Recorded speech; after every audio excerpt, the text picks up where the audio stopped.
Bonjour à tous et bienvenue pour la matinale, l'émission quotidienne de CMC Markets qui débute à 10 h. Je suis Nicolas Chéron, stratégiste pour CMC Markets et nous sommes aujourd'hui le lundi 24 octobre. Le titre du jour est « Les acheteurs gardent la main ». Alors j'ai hésité pour le titre du jour. J'ai hésité entre vous parler des unités de temps courtes ou des unités de temps longues. À très court terme, nous sommes lundi. Le CAC est en hausse de 1%, il est 10 h du matin et le titre que j'avais envie d'utiliser était attention à l'euphorie du lundi. Parce que on est déjà bien monté la semaine dernière, parfois le lundi, en l'absence des US, en l'absence de mauvaises nouvelles, eh bien les indices montent, mais parfois ils montent un peu trop vite, un peu trop haut le lundi, puis consolident par la suite avant de reprendre leur chemin haussier. Et puis je voulais aussi vous parler du moyen terme.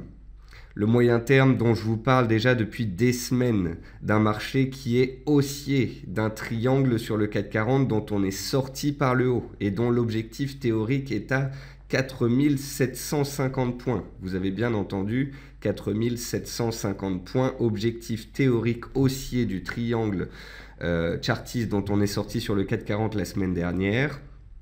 Donc voilà, j'ai envie d'être prudent à très court terme parce qu'on est déjà à plus 1 lundi, mais je trouve limite plus important d'appuyer sur le fait que les indices boursiers européens, le CAC, le DAX, sont haussiers, sont sortis de figures chartistes et ont des objectifs encore plus hauts que les cours actuels.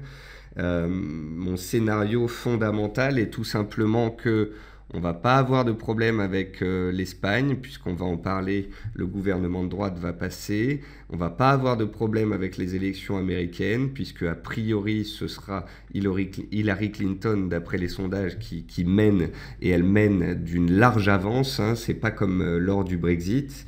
Et donc, mon autre scénario, c'était que les résultats d'entreprises américains allaient être bons après 6 mauvais trimestres consécutifs. Eh bien, ce trimestre, enfin, on a des chiffres américains qui se retournent à la hausse.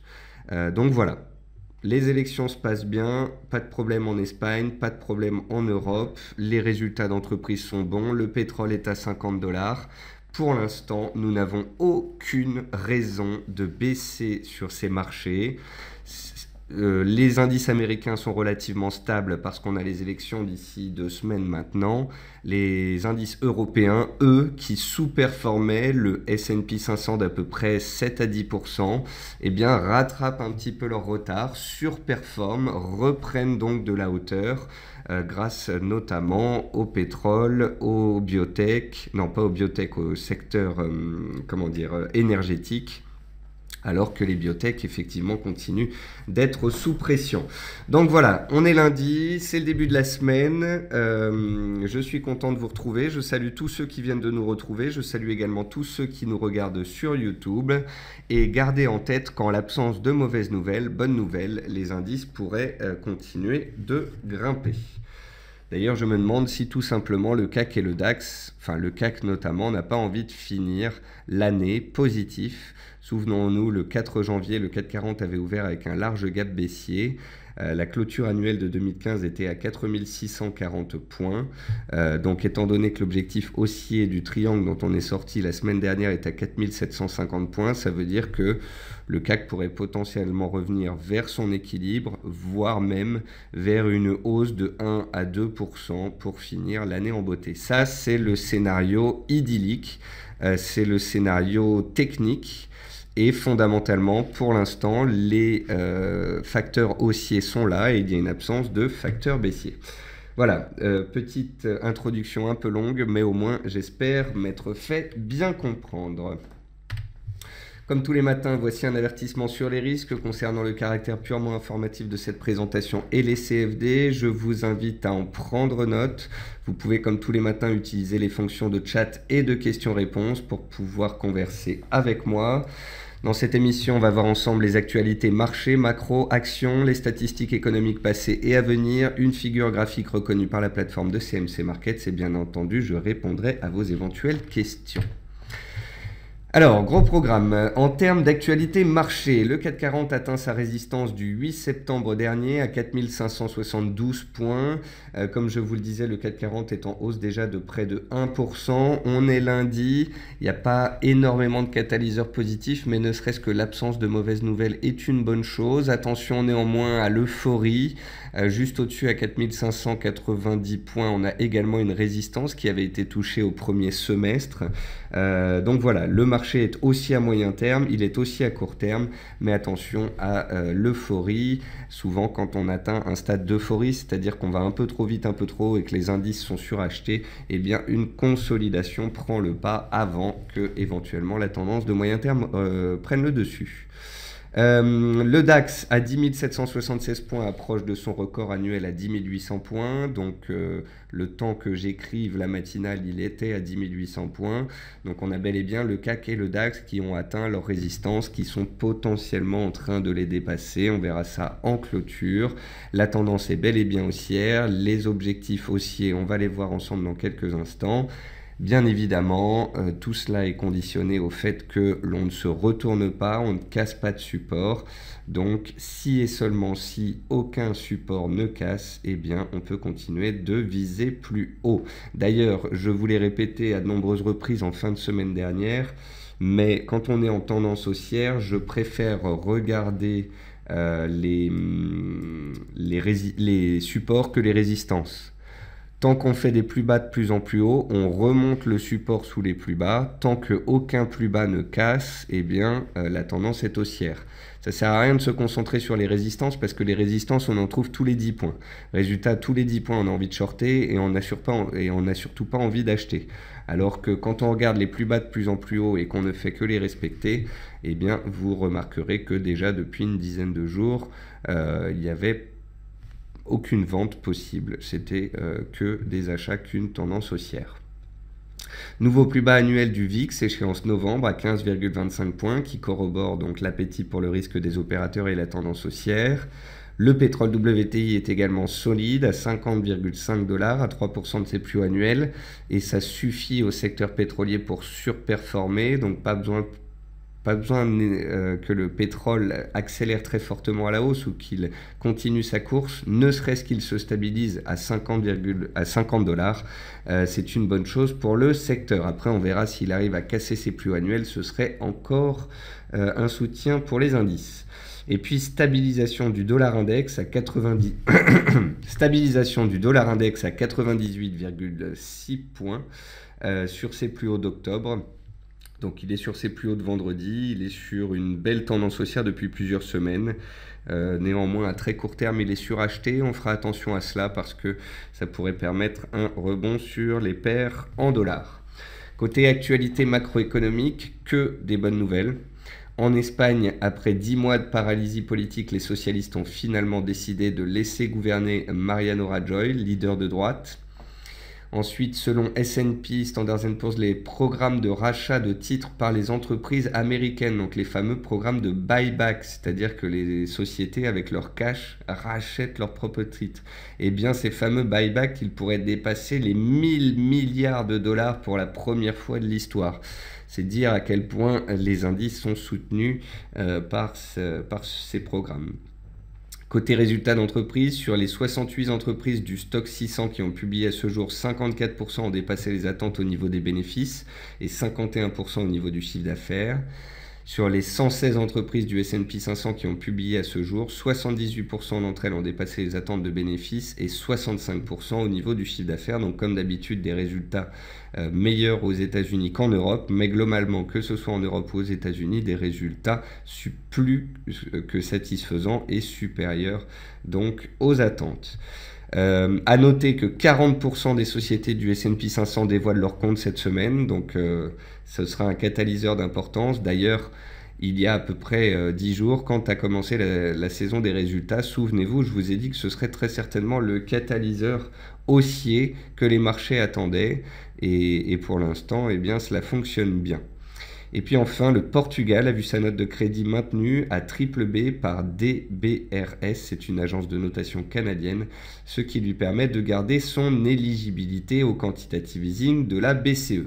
Bonne nouvelle en Espagne, bonne nouvelle au Portugal, bonne nouvelle aux États-Unis, bonne nouvelle en Europe. En plus de ça, des programmes de rachat de titres par les entreprises aux États-Unis qui soutiennent les cours. En bref, pas de mauvaises nouvelles, bonne nouvelle, et c'est la raison pour laquelle les indices restent haussiers. Côté actualité et palmarès action, Atari met un terme à son processus de désendettement et lance une augmentation de capital pour un montant de 4,3 millions d'euros. SQLI lance une augmentation de capital de 17 500 actions qui est bien accueillie. Atari comme SQLI sont toutes les deux en hausse ce matin. Sartorius Tedim Biotech a publié un bénéfice en hausse de 26% à 131 millions d'euros au T3. Malheureusement, ça n'a pas l'air de suffire. Les opérateurs prennent des bénéfices. Le titre était en baisse de 2% à 9h30. Philips Lighting a fait état d'une hausse modeste de 2% de ses ventes au troisième trimestre. Et puis enfin, Visiomed a creusé sa perte à 5,63 millions d'euros contre 3,51 millions un an plus tôt. Côté meilleure et moins bonne performance du CAC 40, on a 38 titres en hausse sur le CAC 40. Les deux titres en baisse, c'est Technip qui consolide sa forte hausse récente et Essilor qui continue de baisser après avoir publié des résultats inférieurs aux attentes vendredi. Et puis vous voyez que dans les hausses, on retrouve quoi? L'automobile, les bancaires et ArcelorMittal, donc les matériaux de base. Donc en bref, ce sont les secteurs qui, depuis 6 mois, quand ils sont en hausse, représentent le fait qu'on a un marché qui est dans l'appétit pour le risque. Et donc là, d'avoir les bancaires qui continuent de caracoler en tête, c'est une très bonne nouvelle. Côté statistiques passées, l'inflation au Canada est ressortie à 0 vendredi contre des attentes à plus 0,4%. Ce matin, on a eu les indices PMI manufacturiers qui sont ressortis au-dessus des attentes pour la France et l'Allemagne. Et le PMI des services était supérieur en Allemagne, mais inférieur en France. Il reste à 10h, donc on a eu la publication des PMI donc pour la zone euro. Sinon à 14h30, le commerce de gros au Canada, 15h45, l'indice Markit de la production manufacturière aux États-Unis. Mais en gros, ce ne sera pas une grosse journée en termes de statistiques. Et puis demain matin à 8h45, on note l'indice de confiance des entreprises en France. Pour la figure graphique reconnue par la plateforme de CMC Market, j'ai choisi de prendre le FTSE en données 4 heures. On avait déjà sélectionné cette figure jeudi ou vendredi dernier en expliquant que parce qu'on était sous la borne haute du biseau, on pourrait consolider dans le biseau, voire en sortir, puisqu'il y a 80% de chances de sortir par le bas d'un biseau ascendant. On est passé de la borne haute à la borne basse du biseau, il a tenu, on est allé faire des nouveaux plus hauts ce matin. Néanmoins, attention, on est toujours dans cette figure, on a donc toujours la possibilité d'en sortir par le bas. Donc, est-ce qu'on n'a pas tenu jeudi et vendredi pour mieux repartir à la hausse et atteindre des résistances pour ensuite consolider? C'est la question que je me pose ce matin, sachant que je parlais d'euphorie en Europe sur le CAC et le DAX. Oui, le CAC et le DAX et le FTSE sont haussiers, mais à très court terme, il n'est pas impossible qu'on assiste à des consolidations. Le DAX est sur ses plus hauts de l'année, le CAC est sur ses plus hauts de septembre, et comme je vous l'expliquais, le lundi, quand on est déjà à plus 1, comme ça, eh bien, je me méfie. Et je pense que j'avais raison de me méfier puisqu'on est toujours sur cette zone de prix. On est donc en hausse de 1% sur les futurs sur le CAC 40. On est sur les plus hauts de septembre à 4572 points. Alors là-haut, vous voyez sur mon graphique qu'il y a marqué objectif haussier théorique. C'est tout simplement l'objectif haussier théorique du triangle dans lequel on était donc pendant 1 mois et demi. À chaque fois qu'on est revenu sur la borne basse du triangle et qu'il a tenu, eh bien, je vous expliquais qu'il n'y avait pas de nouvelles de moyen terme assez négatives pour faire chuter les indices. Donc là maintenant, on est sorti de ce triangle à la hausse. Ce triangle, il faisait à peu près 6% de hausse. Si on reporte ça à la hausse, on retrouve à peu près les 4750. Donc techniquement parlant, on a une tendance haussière depuis le Brexit, une latéralisation pendant 2-3 mois. On est sur le haut du range, le haut de cette latéralisation, et c'est pour ça que je suis prudent. On pourrait très bien consolider sous résistance, revenir se replier un petit peu vers les supports avant d'éventuellement passer en force. Vendredi, souvenez-vous, on avait vu à 4550 qu'on était sous résistance, et bien on était revenu sur les 4515-520, donc une ancienne résistance devenue support. Ici on touche les 4575, si ça ne passe pas, on peut très bien revenir sur les 4545-50, les plus hauts de jeudi, vendredi. C'est un marché qui monte en dents de scie, ça fait à peu près 10 jours qu'on monte tout droit, on est sous résistance, donc voilà, si ça ne passe pas en cours de clôture, on peut assister à une petite consolidation avant d'éventuellement dépasser cette résistance dans le sens de la tendance de moyen terme. Si et seulement si on venait à avoir soit un chandelier extrêmement baissier type étoile filante ou avalement baissier et ou que l'on cassait violemment un support, bien évidemment cela remettrait en question le scénario haussier de moyen terme et de court terme. En gros, tant qu'on est au-dessus des 4500 points, la tendance de fond est haussière et les perspectives sont haussières. Si et seulement si on passe sous les 4500 points, cela change la donne. En Allemagne, on est sur les 10 800 points, donc là aussi je ne vous fais pas un dessin. Oui, on est dans une tendance haussière depuis 3 mois. Oui, si on casse les 10 800 points, on pourrait aller chercher les fameux 11 000 points et au-dessus la résistance ici des 11 400 points. C'est le prochain gros niveau d'importance. Donc j'ai toujours défendu le scénario haussier tant que les supports tenaient depuis 2 mois. Chaque fois qu'on est venu faire une belle réaction sur support, je vous expliquais qu'on n'avait pas la catalyseur assez négatif pour pouvoir baisser. C'est la raison pour laquelle on a continué de grimper. Maintenant, après ici aussi 10 jours de hausse et alors qu'on est lundi et qu'on est sur résistance, je préfère être prudent. Si on la casse violemment en cours de clôture, eh bien, on peut continuer de grimper. A contrario, on pourrait latéraliser et revenir un petit peu vers les plus hauts de vendredi, voire ici le support des 10 700 points. Et tout comme sur le 440, tant qu'on est au-dessus, alors je ne prendrai pas les 10 700, mais je prendrai plutôt les plus bas de jeudi et de vendredi dernier. Tant qu'on est au-dessus des 10 590 points sur le DAX à moyen terme, la tendance est bel et bien haussière. Donc voilà, très prudent à court terme, mais haussier à moyen terme. Sur le S&P 500, même chose, c'est haussier à moyen terme. À court terme, c'est journalier depuis à court terme, c'est haussier depuis à peu près une semaine. Vous noterez par contre que le S&P il sous-performe un petit peu l'Europe. Pourquoi? Eh bien tout simplement parce qu'il y a les élections américaines dans 2 semaines que j'ai marqué ici. Le S&P grimpe, il est en train de casser les 2150, mais attention, juste au-dessus de sa tête à 2155 et 2160, il y a des résistances de taille. On va avoir 40% des entreprises du S&P 500 qui publient cette semaine. Alors si les résultats sont extrêmement bons et qu'on arrive à casser ces résistances, ce serait une très bonne chose et ça plaidera encore plus pour le scénario haussier. Mais si ça ne passe pas, je ne serai pas étonné parce que tout simplement les opérateurs n'oseront peut-être pas prendre de grands risques avant les élections américaines. Donc voilà, remonter peut-être encore un petit peu, toucher les résistances, se stabiliser dessous, mais pas forcément réussir à exploser à la hausse avec une échéance d'importance. Vous noterez aussi sur le S&P qu'on avait une oblique baissière qui passait par tous les plus hauts sur le RSI, qu'on est en train de tenter de la casser. Donc il y a bel et bien un beau mouvement, une belle force sur ces indices américains qui n'arrivent pas à monter aussi vite que l'Europe, mais qui montent quand même. Et toute cette hausse, elle est corroborée par le VIX. Le VIX qui inscrit un nouveau plus bas mensuel et qui nous indique que la tendance est foncièrement haussière. Ensuite, on va passer rapidement sur les actions. Peu de baisse ce jour. Sartorius Stedim, donc, qui a publié des bons résultats, qui baisse malgré tout de 2%. Alors, il ne faut pas oublier non plus que le titre Sartorius Stedim en données mensuelles, il était à 5 € en 2011, il est à 66 € désormais. Le titre est passé de 20 € à 66 € là en l'espace de 2 ans. Donc voilà, les attentes sont déjà énormes pour une telle société, pour une telle performance. Et donc, parfois, quand on a des bons résultats, et bien malgré tout, il y a de la consolidation. On retrouve JCDecaux toujours sous pression, qui est en baisse de près de 2%. On verra si le titre arrive à réagir à proximité des 27,50 €, une oblique qui passe par tous les plus bas depuis les 3 derniers mois. Si on n'y réagit pas, la baisse continuera. On retrouve Technip qui a publié vendredi et qui baissait fortement et qui là casse son support à cause d'une recommandation baissière, d'un changement de recommandation ce matin. Je ne me rappelle plus de qui.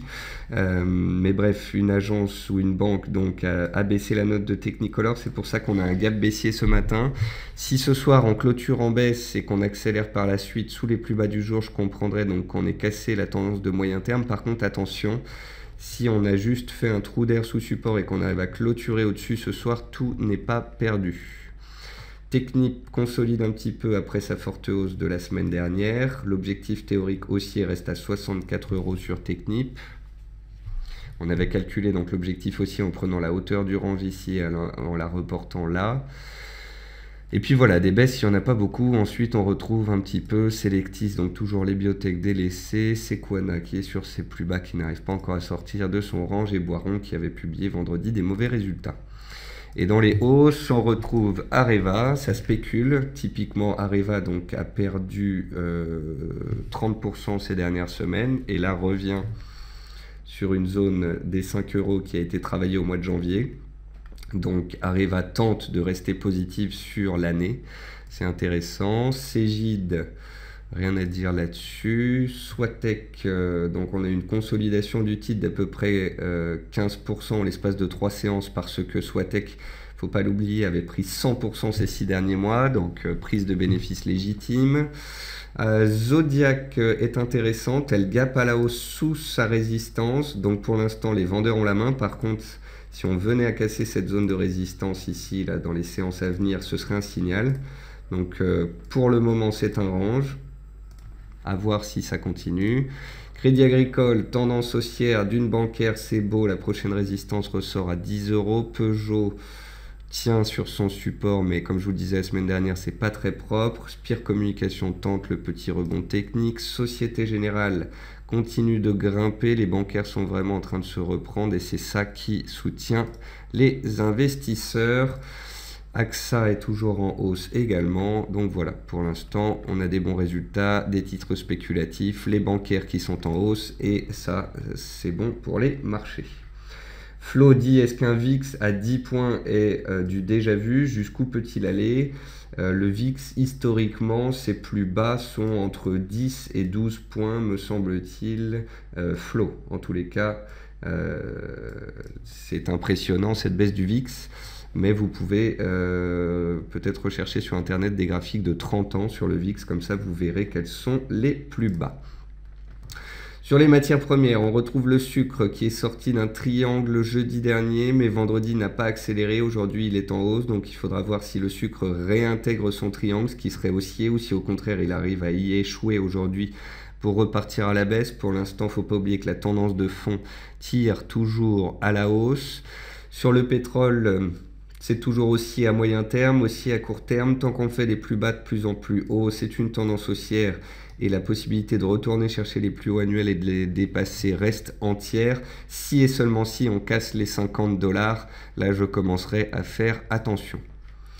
Sur le jus d'orange, les acheteurs ont repris la main. On était dans une petite tendance baissière de court terme. On avait tracé une oblique, elle a été cassée. Le jus d'orange redevient complètement neutre à court terme. Et je n'ai plus rien à vous dire là-dessus. On avait constaté qu'il y avait une tendance haussière. On avait constaté qu'on pouvait avoir une consolidation qui se mettrait en place. La consolidation a duré 10% et les acheteurs ont repris la main depuis. Donc là, à court terme, la neutralité l'emporte. L'huile de soja, ça fait longtemps que je n'ai pas regardé le graphique. On est sur les plus hauts annuels, on est sur le haut d'un range de moyen terme. Donc là, belle configuration. On a une épaule, tête, épaule inversée en données hebdomadaires sur 1 an et demi. Donc attention, si l'huile de soja arrive à casser cette zone de prix, là, les 35-20, on pourrait connaître une grosse accélération car cette épaule, tête, épaule nous donne un objectif théorique haussier relativement fort. On prend la hauteur de la ligne de coup ici. Donc ça fait... Voilà, ça donne un objectif haussier d'à peu près 25%, 28%. Donc ça faisait longtemps que je n'avais pas regardé cette configuration. Alors bien évidemment on est sur la résistance, hein, donc on peut aussi y échouer et rester dans le range. Donc il faudra voir si on arrive à passer en force et accélérer ou non. Mais en tous les cas, on avait vu un biseau, les cours en étaient sortis, pullback, puis accélération. Donc si là l'accélération se confirme, on a une épaule tête-épaule sur 1 an et demi et ça c'est plutôt rare. Sur les graminées, on se stabilise. Le blé se stabilise. L'avoine continue de grimper, mais pourrait arriver à proximité de résistance. Alors sur l'avoine, j'ai tracé une résistance oblique qui passe ici par tous les plus hauts depuis à peu près 1 an et demi. On arrive dessous, si on arrive à dépasser cette résistance, la prochaine résistance, elle est ici à 215-220, ce sont les plus hauts du mois de juillet. Magnifique trend haussier de 32% pour l'avoine. Ce n'est pas parce que j'ai tracé une résistance ici qu'il faut couper les achats, passer à la vente ou autre. Je ne fais que surveiller. Car comme je vous l'ai expliqué sur les matières premières agricoles, quand une tendance est en place, eh bien, ça peut aller très vite, très haut, très longtemps. Ça ne sert à rien de se mettre en face en l'absence de signaux baissiers. Donc le maïs et le blé restent soutenus et tiennent leur support. Quant à l'avoine, eh bien, la tendance haussière a perduré et on est sur des plus hauts mensuels. Concernant le riz, on est toujours en train de taper à la porte de la résistance ici des 10,35, 10,40. Il faudra dépasser cette résistance pour qu'un potentiel haussier se développe. A contrario, on pourrait rester bloqué dans le triangle encore pendant un temps et on pourrait voir les vendeurs tenter de reprendre la main. Et puis concernant l'or, on est toujours dans une stabilisation à plat. L'or qui d'ailleurs pourrait profiter d'une éventuelle consolidation du dollar américain. Donc on va regarder le dollar dans quelques instants. Pour l'instant, c'est très neutre. Haussier à très très court terme et baissier à court moyen terme. Donc on va passer sur les devises. Et sur les devises, c'est plutôt simple. On regarde le dollar index. Et le dollar index, comme je vous l'expliquais, donc là, il commence à être suracheté. Il est monté très fortement jeudi, vendredi dernier. Il a fait un nouveau plus haut mensuel ce matin, puis il consolide. Ça me fait un peu penser aux indices boursiers, trop haut, trop vite, un peu d'euphorie. Donc je ne serais pas étonné car le dollar fait un double échec là, sur les 98,8. Que le dollar US puisse consolider éventuellement et revenir vers des supports. Et si tel devait être le cas, on pourrait donc avoir une consolidation sur les paires en dollars à la hausse. Donc sur les paires en dollars à la hausse, on a l'AUD qui est toujours aussi à moyen terme. À court terme, il s'est stabilisé sur les 0,76. Si le dollar consolide, il pourrait retourner vers ses plus hauts. On a le NZD qui, pareil, a consolidé sous résistance et s'est stabilisé. Et si le dollar consolidé, il pourrait repartir vers ses plus hauts. Concernant la livre, donc la livre, elle s'est stabilisée et le point positif sur la livre, c'est qu'elle fait des plus bas de plus en plus haut. Donc ici aussi, si et seulement si le dollar consolide, on pourrait voir un mouvement de rebond s'opérer. Si on casse le support, bien évidemment, eh bien, la baisse pourrait continuer. Et l'euro, lui aussi, il tente de réagir ce matin. Pour l'instant, c'est un petit rebond technique. Mais voilà, si le dollar consolidait, l'euro pourrait peut-être remonter en direction des 1,0950, son support qu'il a cassé la semaine dernière. Donc voilà, vous avez l'AUD qui est fort, le NZD un peu moins, ensuite la livre, ensuite l'euro. Donc du plus fort au plus faible, ça donne AUD, NZD, livre, euro. Généralement, ce qu'on dit, c'est que s'il devait y avoir un rebond technique, c'est le plus fort qui rebondit le plus vite et le plus faible qui rebondira le moins. Et puis voilà. Pour l'instant, donc, l'AUD, le NZD, toujours dans des tendances haussières de moyen terme en consolidation à court terme. Et l'euro et la livre dans des petits rebonds de court terme, mais toujours dans des tendances baissières de fond. Et puis l'euro GBP, me demande-t-on, l'euro GBP, bah vous voyez, j'ai pas grand chose à vous dire. J'ouvre mon graphique et on est pile poil sur un pivot clé. Donc l'euro GBP, c'est une paire qui est très fortement montée donc ces dernières semaines grâce au Brexit et puis lorsque la livre a fait son flash crack, donc les cours de l'euro se sont appréciés par rapport à la livre. Là, on revient vers une zone hypothétique de soutien. Donc c'est une oblique qui passait par les plus hauts, on l'a dépassé puis on est venu se reposer dessus et on a le bas de canal aussi à ici à 0,8880. Alors on est sur support, d'accord, il y a une tendance de fond haussière, il y a une tendance haussière de court terme, on est sur support, si on est réagi positivement on pourrait tenter de repartir à la hausse. Attention néanmoins, car la livre est posée sur support et tient bien. Et l'euro, lui, il était quand même sacrément baissier ces dernières séances. Donc, effectivement, si l'euro reprend un peu de poil de la bête contre la livre, l'euro GBP pourrait rebondir. En tous les cas, on est sur support, c'est là que ça se passe. Si on y réagit positivement, la tendance de fond pourrait reprendre. Si ça casse, par contre, j'aurais tendance à mettre l'euro GBP de côté. Donc voilà, on commence la semaine. Gardez en tête que les publications d'entreprises sont d'importance. En Europe et aux États-Unis, les publications vont continuer et vont donc vont rythmer les marchés. Bonne nouvelle en Espagne pour les élections, bonne nouvelle au Portugal pour la notation, bonne nouvelle aux États-Unis avec les résultats d'entreprise et puis les programmes de soutien des entreprises, les fameux buybacks. Donc voilà, pour l'instant, pas de mauvaises nouvelles, bonnes nouvelles. Les marchés sont haussiers. Néanmoins, gardez en tête que ce matin, je voulais utiliser le titre Euphorie du lundi, point d'interrogation. Voilà, on est sous des résistances en Europe, on est peut-être monté un peu haut, un peu vite à très court terme. Si on ne passe pas les résistances, on pourrait assister à des consolidations et ensuite seulement peut-être que la tendance haussière reprendra ses droits. Voilà, sur ce, je vous souhaite un très bon début de semaine, un bon trading, un bon appétit et je vous retrouve cet après-midi à 15h45 pour le quart d'heure US. Au revoir à tous.